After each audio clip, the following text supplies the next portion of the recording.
Hello all, Shadwell here, ready to talk about the next film in my collection, Austin Powers' International Man of Mystery from 1997. It's the first film in the Austin Powers trilogy set, is directed by Jay Roach, and stars Mike Myers and Elizabeth Hurley. Of course, it's only a trilogy box set for now, as a fourth Austin Powers film has been in the works for quite some time. Every once in a while you hear the project is making traction, and then you hear absolutely nothing about it for years at a time. Honestly, I think the whole Austin Powers thing should either retire or come back after 20 or 25 years after the last one was released, and oh shit, that's just a few years from now. I guess we'll see. I can't believe it's been over 2 decades since the last Austin Powers movie was released. Holy shit, do I feel old now. When Austin Powers' International Man of Mystery was released in 1997, it had a huge effect on popular culture. People were going around asking if they made you horny, and no, I'm not doing the voice. That drove me kinda nutty at first, having heard all the pop culture effects before seeing the actual movie, so by the time I saw the damn thing, I already knew the bits inside and out.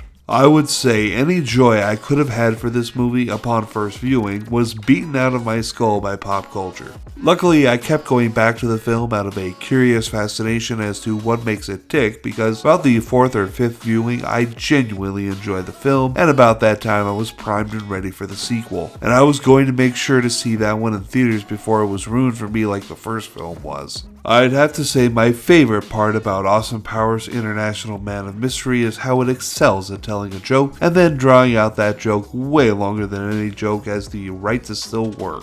Somehow this film perfected the business of telling a joke so long that it stops being funny and then inexplicably starts being funny again. A simple example of this is Dr. Evil and gang laughing maniacally. The laughter crescendos where you'd expect it to cut to the next scene, at first. But the laughter keeps going and gets louder and louder, and then it starts to get lower but still forceful. I don't know about you, but these bits work for me like crazy. I love them. It takes crazy confidence to make a joke last that long and consistently pull it off. I'm going to give Austin Powers' International Man of Mystery a B+ because it's not as good as the sequel almost by design. I'll explain why tomorrow when I review Austin Powers' The Spy Who Shagged Me. See y'all then.